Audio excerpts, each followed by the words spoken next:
మనందరికీ తెలిసిన ఒక చక్కటి మాటను ఈ రాత్రి కొద్ది నిమిషాలు ధ్యానించాలని నేను ఆశపడుతున్నాను. సమూయేలు మొదటి గ్రంథము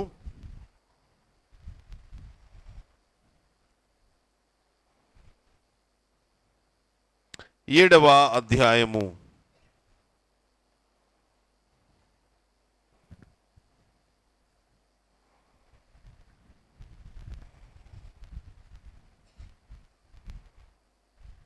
8వ వచనం నుంచి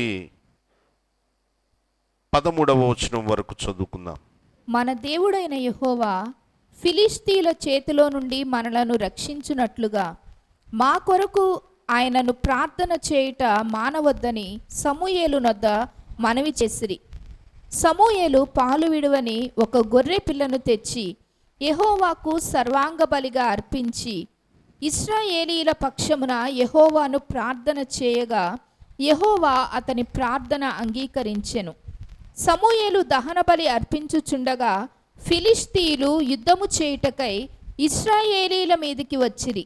అయితే యెహోవా ఆ దినమున ఫిలిష్తీయుల మీద మెండుగా ఉరుములు ఉరిమించి వారిని తారుమారు చేయగా వారు ఇశ్రాయేలీయుల చేత ఓడిపోయిరి. ఇశ్రాయేలీయులు మిస్పాలో నుండి బయలుదేరి బేత్కారు వరకు ఫిలిష్తీయులను తరిమి హతము చేసిరి. అప్పుడు సమూయేలు ఒక రాయి తీసి మిస్పాకును షేనుకును మధ్య దానిని నిలిపి ఇంతవరకు యెహోవా మనకు సహాయము చేసెనని చెప్పి దానికి ఎబెనెజరు అను పేరు పెట్టెను. ఈలాగున ఫిలిష్తీయులు అణపబడిన వారై ఇశ్రాయేలు సరిహద్దులోనికి తిరిగి రాక ఆగిపోయిరి. సమూయేలు ఉండిన దినములన్నిటను యెహోవా హస్తము ఫిలిష్తీయులకు విరోధముగా ఉండెను. ఆమేన్. దేవుడు ఈ మాటలతో మనలను దర్శించునుగాక. చిన్న ప్రార్థన చేద్దాం. కృపామయుడ, ప్రేమ కలిగిన తండ్రి, పరిశుద్ధుడైన ప్రభువా, మీ ఘనమైన నామమును కొందనాలయ్యా. ఈ రాత్రి నిలువబడిన నన్ను అయ్యా, నీ మాటలు వినడానికి సిద్ధపడిన మమ్ములను మీ చేతులకు అప్పగించుకుంటున్నా.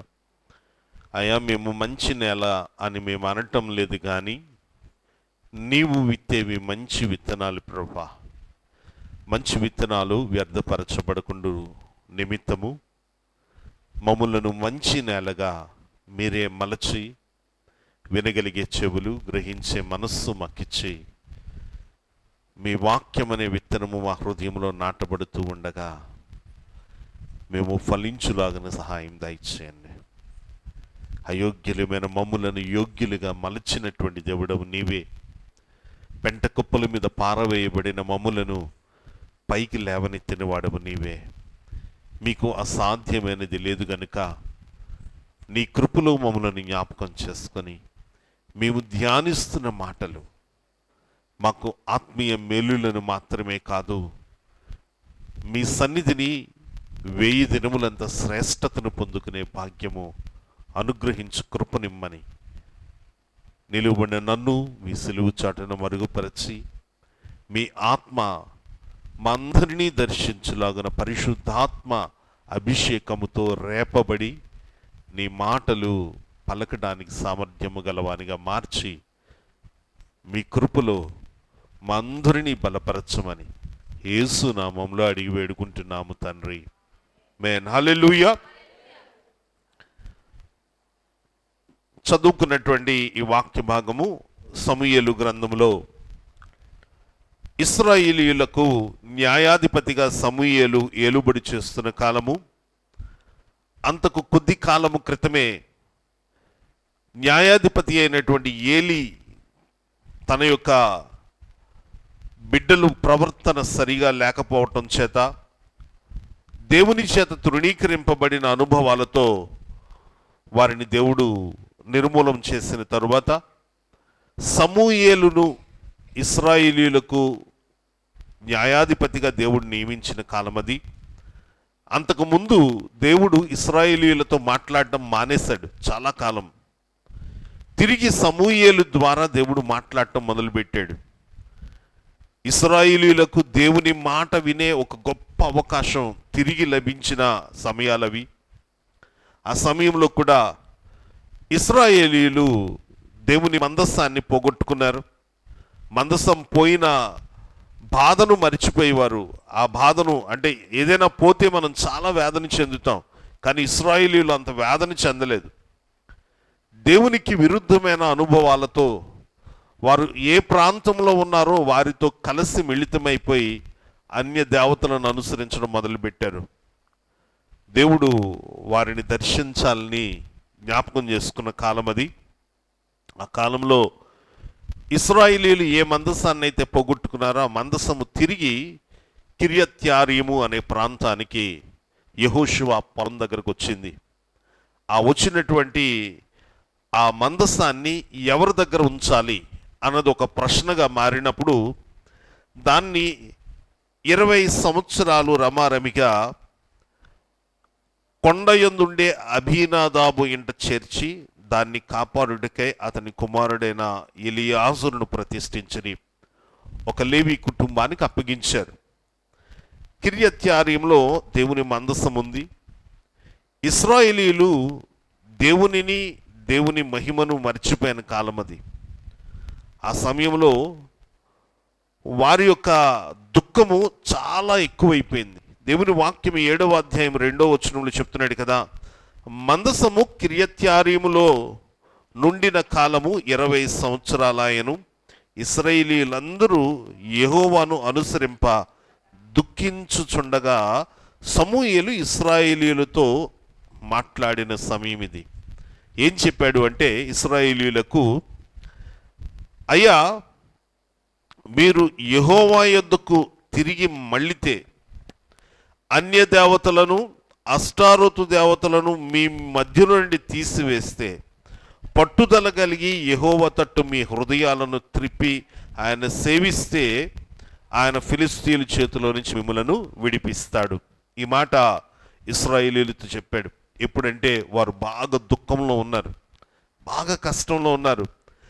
ఫిలిష్తీయుల హస్తము చాలా భయంకరంగా వారిని నలిపేస్తుంది.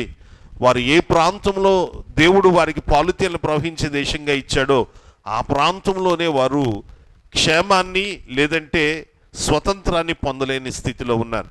ఆ సమయంలో సమూయేలు ఇశ్రాయేలీయులతో మాట్లాడిన మాట అది. ఈ మాట విన్నటువంటి ఇశ్రాయేలీయులు ప్రజలు అప్పటికే మంచి దుఃఖంలో ఉన్నారేమో, వెంటనే ఆ మాటను అంగీకరించారు. ఇశ్రాయేలీయులలో ఉన్న ఒక మంచి అనుభవం అని నేను చెప్పగలను విషయం, వారు త్వరగా దారి తప్పిపోతారు. కష్టం వచ్చినప్పుడు తిరిగి మరలా అంత త్వరగానే దారిలోనికి వచ్చేస్తారు. ఇది మంచి స్వభావం అనడానికి వీల్లేదు. ఎందుకంటే దేవుడు వారికి ఏమని పేరు పెట్టాడంటే విననొల్లని ప్రజలు. వారు ఎప్పటికప్పుడే తప్పిపోయి కష్టం రాగానే మరలా దేవుని దగ్గరకు వచ్చి దేవుని దగ్గర వాగ్దానాలు చేసి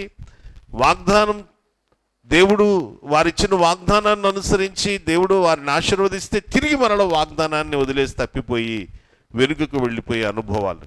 కనుక దేవుడు ఇశ్రాయేలీయులకు ఒక పేరు పెట్టాడు, విననొల్లని ప్రజలు. ఈరోజు ఈ మాటను ఎందుకు జ్ఞాపకం చేస్తున్నారంటే, ఒకవేళ మన జీవితాల్లో కూడా ఇలాంటి అనుభవాలు మనం పరీక్షించుకోవాలి కదా. వాక్యం మనతో మాట్లాడినప్పుడు ఎలా మనకు వర్తింపజేయబడుతుంది అని. కష్టం కలిగినప్పుడు దేవుని పాదాలు పట్టుకొని కన్నీటితో ఉపవాసాలతో ఆయనను వేడుకున్నటువంటి మనము క్షేమం కలిగినప్పుడు ఆ అనుభవాలను మర్చిపోకూడదు. దేవునితో సహవాసాన్ని విడిచిపెట్టేయకూడదు. దేవుని దగ్గరికి రావటం మనం దూరం చేసుకుంటే మన జీవితాల్లో ఇశ్రాయేలీయుల వలె దుఃఖమే మిగులుతుంది. వాళ్ళు దుఃఖపడి తిరిగి మరలా వెనుకకు వచ్చి మాట విని వారిని మార్చుకున్నారు. మరి సమూయేలు అంటాడు కదా, ఇశ్రాయేలీయులందరినీ మిస్పాకు పిలిపించి అక్కడ కొన్ని నీళ్లు చేది యెహోవా సన్నిధిని కుమరించి ఆ దినమున ఉపవాసం ఉండి యెహోవా దృష్టికి మేము పాపాత్ములమని ఒప్పుకున్నారు. మిస్పాలో సమూయేలు ఇశ్రాయేలీయులకు న్యాయము తీర్చుచు వచ్చిన ఎప్పుడైతే వారు ఒప్పుకున్నారో అప్పటి నుంచి తిరిగి న్యాయాధిపతిగా సమూయేలు వారికి వ్యవహరించడం మొదలుపెట్టాడు. ఎప్పుడైతే ఇశ్రాయేలీయులు ఇలా సంతోషంగా ఉన్నారని తెలిసిందో, ఫిలిష్తీయులు వీళ్ళందరూ మిస్పాలో ఉన్నారు, ఒక దగ్గరే ఉన్నారని ఎరిగి వారిని అందరినీ తిరిగి మరలా బాధపరచాలి, లేదంటే వారిని మట్టు పెట్టాలని వారి మీదకి యుద్ధానికి వచ్చారట. అయితే వారు ఇంతవరకు అన్య దేవతల చేతులలో వారికి నచ్చినట్టు జీవించేవారు కనుక ఫిలిస్తీన్లు వారి మీద ఏలుబడి చేయడానికి అవకాశం దొరికేది. కానీ ఇప్పుడు వారు ఎక్కడున్నారండి? దేవుని చేతులలో ఉన్నారు. హల్లెలూయా. మిస్పా అనే ప్రాంతంలో సమూయేలును దేవుడు న్యాయాధిపతిగా నిర్ణయిస్తే సమూయేలు చేతుల క్రింద ఆ ప్రాంతంలో వారు ఉన్నారు. ఆ సమయంలో వారిని మట్టు పెట్టడానికి ఫిలిస్తీన్లు వచ్చారు. వాళ్ళు వచ్చి వారిని సంహరించడానికి వారి మీద యుద్ధానికి వచ్చినప్పుడు అక్కడ 7వ వచనంలో మనం చూస్తే, మన దేవుడైన యెహోవా ఫిలిస్తీయుల చేతిలో నుండి మనల్ని రక్షించినట్లుగా మా కొరకు ఆయనను ప్రార్థన చేయటం మానవద్దని సమూయేలు వద్ద మనవి చేసిరి. సమూయేలు వెంటనే ఒక మాట చెప్పాడు, పాలు విడువన ఒక గొర్రె పిల్లను తెచ్చి యెహోవాకు సర్వాంగ బలిగా అర్పించి ఇశ్రాయేలీయుల పక్షముగా యెహోవాను ప్రార్థన చేయగా యెహోవా అతని ప్రార్థనను అంగీకరించెను. సమూయేలు దహన బలి అర్పించుచుండగా ఫిలిస్తీయులు యుద్ధము చేయుటకు ఇశ్రాయేలీయుల మీదకి వచ్చిరి. అయితే యెహోవా ఆ దినమున ఫిలిస్తీయుల మీద మెండుగా ఉరుములు ఉరిమించి వారిని తారుమారు చేయగా వారు ఇశ్రాయేలీయుల చేత ఓడిపోయిరి. ఆమేన్, హల్లెలూయా. ఇక్కడ యుద్ధం ఎవరు చేశారండి? ఇశ్రాయేలీయులు చేశారా? లేదు, దేవుడే. ఎక్కడున్నారు వారు? దేవుని చేతిలో ఉన్నారు. ఆ ప్రాంతానికి వారు ఒక పేరు పెట్టుకున్నారు. ఎందుకంటే ఇశ్రాయేలీయులు ఫిలిస్తీయుల చేతిలో ఓడిపోతున్న అనుభవాల మధ్యలో ఒక గెలుపును వారు పొందారు. అంతకుముందే ఏలీ కుమారుల ద్వారా వారు ఇశ్రాయేలీయుల మీదకి యుద్ధానికి వెళ్ళి ఘోర పరాజయాన్ని పొందారు. మందసం మన మధ్యలో ఉంటే, మనతో ఉంటే మనం గెలుస్తాం, దేవుని మందసం లేకే మనం ఓడిపోతున్నామని షీలోహులో ఉన్న మందసాన్ని కూడా తీసుకొచ్చుకున్నప్పుడు ఆర్భాటంతో అరిచారు, దేవుడు మన మధ్యలోనికి వచ్చేసాడు అని ఇశ్రాయేలీయులు అరిచిన అరుపులకు ఫిలిస్తీయులు భయపడిపోయారు. కానీ వారు భయపడినట్టుగా అక్కడ ఏం జరగలేదు. వాళ్ళే గెలిచారు, ఫిలిస్తీయులే. మందసాన్ని వాళ్ళు పట్టుకుపోయారు. దేవుని మహిమ ఇశ్రాయేలీయుల నుంచి బయటికి వెళ్ళిపోయింది. ఆ విషయం ఎరిగిన ఏలీ చనిపోయాడు. న్యాయాధిపతిగా ఉన్న ఏలీ బిడ్డల్ని దేవుడు చెప్పినట్లుగా వారు శాపగ్రస్తులై చంపబడ్డారు. దేశము బహుభయంకరమైన దీనస్థితిలోకి వెళ్ళిపోయింది. ఆ అనుభవాల మధ్యలో నుంచి తిరిగి వారు దేవునిని వెతుక్కుంటూ అంగీకరించి దేవుని చేతిలోనికి వచ్చారు. ఏం జరిగింది ఇక్కడ? ఏ ఫిలిస్తీయులైతే ఏమీ కాకుండా వీళ్ళ మీద గెలిచారో అదే ఫిలిస్తీయులు ఉరుముల చేత తారుమారు చేయబడినటువంటి వారే చెల్లా చెదరైపోయి ఇశ్రాయేలీయుల చేత వెంట తగలబడినటువంటి వారే పారిపోయారట. హల్లెలూయా. ఇది ఎలా సాధ్యమంటే దేవుడు నీతో ఉంటే ఇది సాధ్యం. అక్కడ సమూయేలు ఏమని పేరు పెట్టుకున్నాడో తెలుసా? ఎబినేజరు అని పేరు పెట్టుకున్నాడు. హల్లెలూయా. ఈ మాటతో మనం ఎన్నోసార్లు పాట పాడుతూ ఉంటాం. ప్రేమించదని అధికముగా అన్న పాటలో ఎబినేజరే అన్నటువంటి ఒక చరణాన్ని పాడతాం. అలాగే ప్రత్యేకముగా ఎబినేజరే అనే ఆరాధనతో మనం పాట పాడుతూ ఉంటాం. ఈ మాటలో ఉద్దేశం ఏంటి? ఎబినేజరే అన్న మాటలో ఉద్దేశం ఏంటంటే అక్కడ ఇశ్రాయేలీయులు ఆ పేరు ఎందుకు పెట్టుకున్నారు?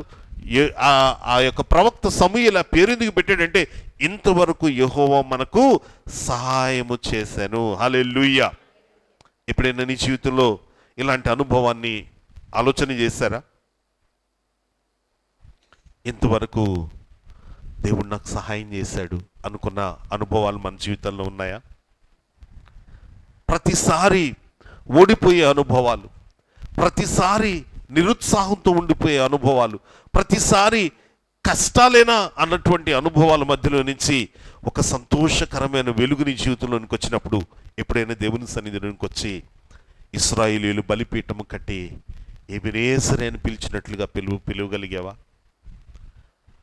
ఈరోజు దేవుడు నీతో నాతో మాట్లాడుతున్న మాట, మనం పొందుకున్న ఏ మేలును బట్టి కూడా ఏ రోజు ఎబినేజరే అని మనం పిలవలేకపోతున్నాం కనుకనే ఈరోజు దేవుడు మనల్ని దర్శిస్తున్నాడు. పొందుకున్న మేలును పొందుకుని మనం మర్చిపోతున్నాం కనుకనే ఈరోజు దేవుడు మనల్ని దర్శిస్తూ ఉన్నాడు.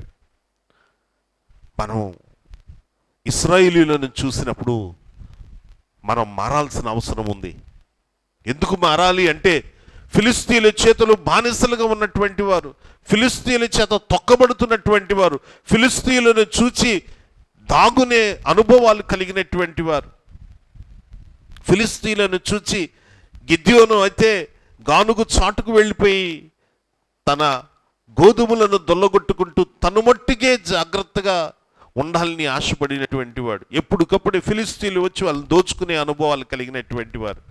ఈరోజు సమూయేలు అనేటటువంటి ప్రవక్త ద్వారా దేవుని చేతులలోనికి ఎప్పుడైతే వచ్చారో వారి మీద ఏలుబడి చేయాలని ఆశపడినటువంటి వారిని దేవుడు ఏం చేశాడండి? చెదరగొట్టాడు. హల్లెలూయా.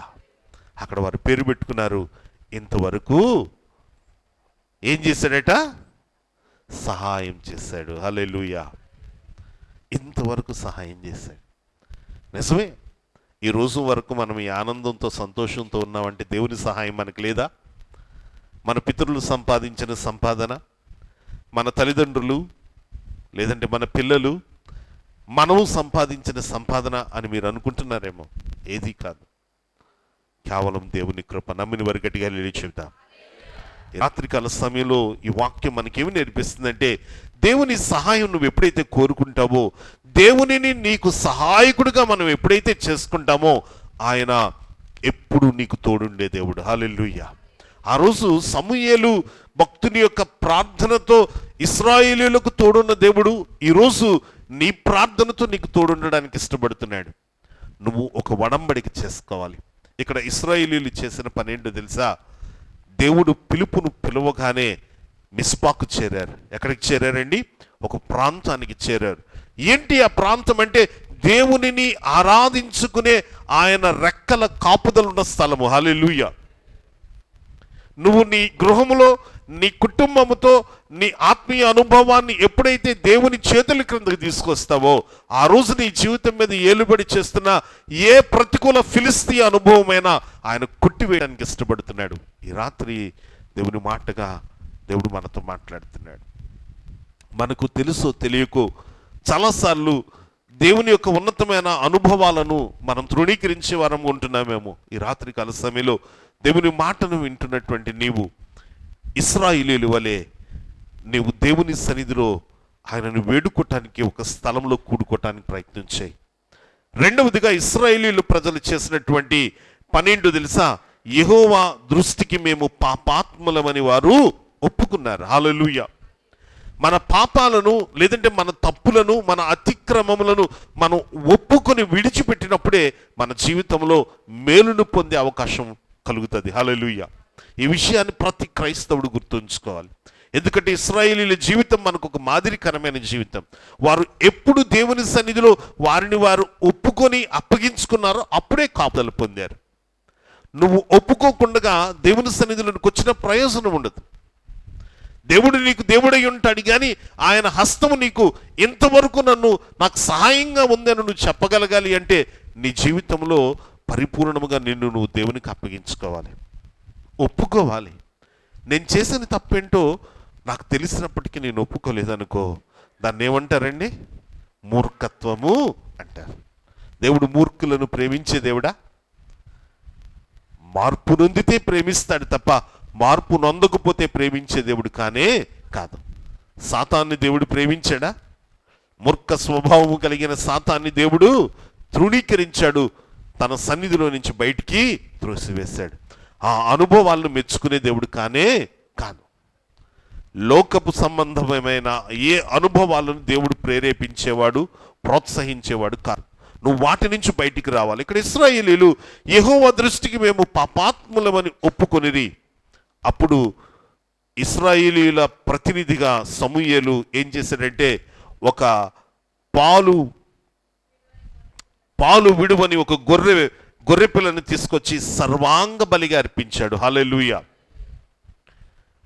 పాలు విడువని గొర్రె పిల్ల అన్న మాట దేనిని సూచిస్తుంది? ఒక బలిని సూచిస్తుంది. ఆ బలి నీ హృదయమే. హల్లెలూయా. దేవుని వాక్యం చెప్తుంది కదా, నీ హృదయాన్ని దేవుని సన్నిధిలో బలిగా అర్పించాలి. అర్పించగలుగుతున్నావా?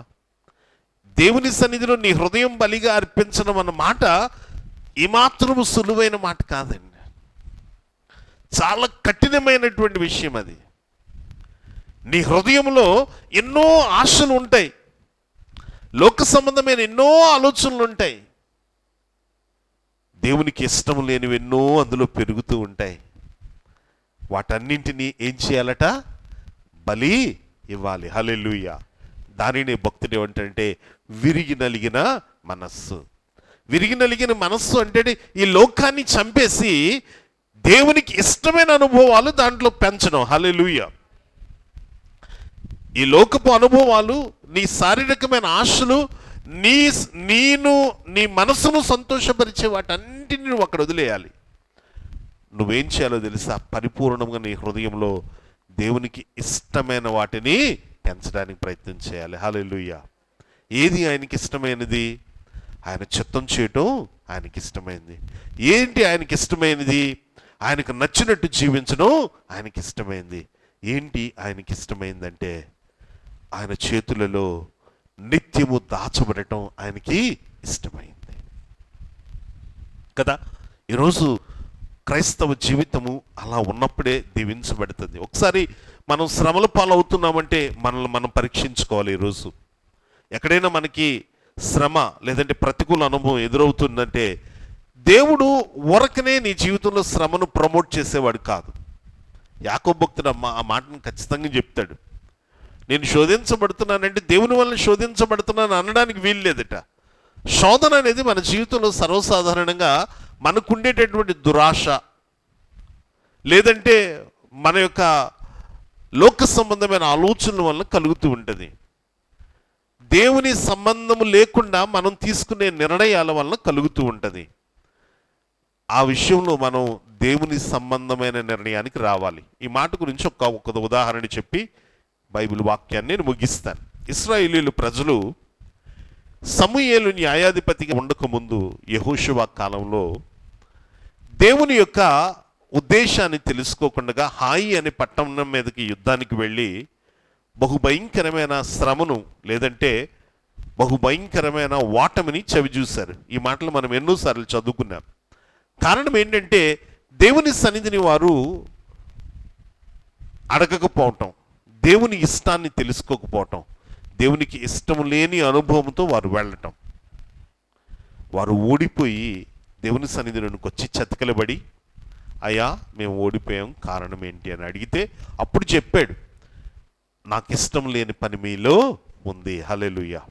ఈరోజు దేవునికి ఇష్టం లేని పని ఏదైనా మనం చేస్తూ ఉన్నామేమో, అందుకే మన జీవితాల్లో జయము కన్నా అపజయాలు ఎక్కువగా వస్తున్నాయేమో. ఒకసారి మనల్ని మనం పరీక్షించుకుందాం. దేవుడు శ్రమకు మనల్ని అప్పగించాడు అంటే కారణం మనం తిరిగి వెనుకకు రావాలని, మారాలని, మార్పు నొందాలని, మారు మనస్సుతో దేవుని దగ్గరికి రావాలని ఆయన కోరిక. ఇప్పుడు నా పిల్లలు తిరిగి నా దగ్గరకు వస్తే నేను దేవునిగా ఉంటే వారిని నేను ఇంకా కాపాడుకోగలనన్న ఆశ కొలది ఆయన మన మీద దృష్టి తప్పించి ఉండొచ్చు. మనం శ్రమలకు విడిచిపెట్టి ఉండొచ్చు. శ్రమ వచ్చినప్పుడు మనము ఇంకా దేవునిలో విశ్వాసంలో బలపరచబడతామని దేవుని వాక్యం చెప్తుంది. శ్రమ కలిగినప్పుడు మనం నమ్మాల్సిన విషయం ఏంటంటే దేవునిలో నేను ఇంకా బలపరచబడటానికి, దేవునితో ఇంకా దగ్గర సంబంధం పెంచుకోవటానికి ఆయన నన్ను పిలుస్తున్నాడేమో. కనుక నేను ఆ దిశగా వెళ్తాను అని నువ్వు అనుకున్నప్పుడు తప్పనిసరిగా దేవుని ఉన్నతమైన ప్రణాళికలు నీ జీవితంలో ఆశీర్వాదకరంగా మార్చబడతాయి.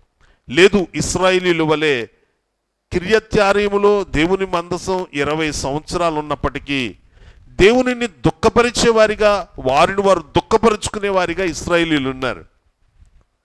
కారణం ఏంటో తెలుసా? వారి మధ్యలో అన్య దేవతలు, అష్టారోతు దేవతలు ఏలుబడి చేస్తూ ఉన్నాయి. లోకపు అనుభవాలు ఏలుబడి చేస్తున్నాయి. దేవునికి స్థలం ఇవ్వలేకపోయారు. ఏడుస్తున్నారు కానీ దేవునికి స్థలం ఇవ్వలేకపోయారు. ఎప్పుడైతే వారి ఏడుపులోంచి దేవుని వైపు చూశారో, దేవునికి స్థలం ఇచ్చారో, అప్పుడు వారి ఏడుపు సంతోషంగా మార్చబడింది. హల్లెలూయా. ఈరోజు ఈ మాటను చెప్పడానికి ఇష్టపడుతున్నాను.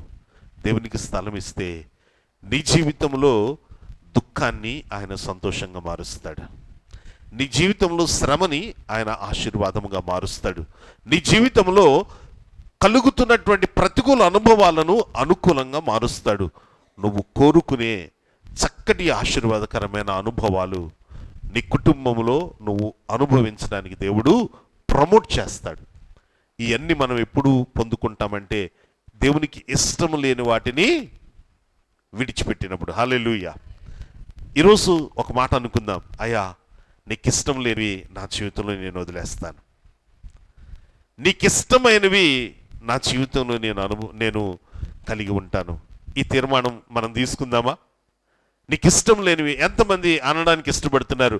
నీకు ఇష్టం లేనివి నేను వదిలేస్తాను ప్రభా, నీకు ఇష్టమైనవి నేను ప్రేమిస్తాను ప్రభా అని నువ్వు అనగలిగితే ఈరోజు నీ జీవితాన్ని ఆయన మంచి ఆశీర్వాదకరంగా మార్చడానికి ఇష్టపడుతున్నాడు. దయచేసి లేచి నిలబడదాం. దేవుని సన్నిధిలో ఈ మాట అనడానికి నువ్వు ఇష్టపడుతున్నట్టయితే నీ హృదయంతో నువ్వు అనుకో, అయ్యా నీకు ఇష్టమైన వాటిని చేయటాన్ని నేను ఇష్టపడుతున్నాను, నీకు ఇష్టం లేని వాటిని నేను వదిలేయటానికి ఇష్టపడుతున్నాను. ఇది నోటి మాటగా చెప్పడం కాదు, ఒక తీర్మానంతో చెప్పాలి, ఒక తీర్మానంతో మనం చెప్పాలి. ఈరోజు మనం ఒక తీర్మానానికి వద్దాం. దేవునికి ఇష్టం లేనివి నేను వదిలేస్తాను. ఎంతమంది హృదయం ద్వారా ఈ మాట చెప్పుకోగలుగుతున్నారు? ఒకసారి ఆలోచన చేయండి. అయ్యా నీకు ఇష్టం లేదు, నేను వదిలేస్తాను. కృప కలిగిన తండ్రి, గొప్ప దేవ మీకు వందనాలు. అయ్యా ఇదిగో తండ్రి, మేము విన్నటువంటి మాటలను అనుసరించి మీ కాపుదల, మీ కృప, మీ అద్భుత కార్యాలు పొందటానికి మీకు ఇష్టం లేనివి మేము వదిలేస్తాం ప్రభా. ఆ తీర్మానంతో ఈ రాత్రి మీ సన్నిధిలోనికి వస్తున్నాం. ఈ మాట పలికిన ప్రతి బిడ్డ యొక్క హృదయాన్ని మీ చేతులకు అప్పగిస్తున్నాను. వారి హృదయములో 2 తలంపులతో ఈ మాట చెప్పడం కాదు, నీకు ఇష్టం లేనిది వారిలో నుంచి యేసు నామములో బయటికి పోవును గాక. నీవే దీవించి ఆశీర్వదించి నీకు ఇష్టమైన అనుభవాలతో మమ్మలను నింపి ఈ స్థలంలోంచి నడిపించమని యేసు నామములో అడిగి వేడుకుంటున్నాము తండ్రి. ఆమేన్.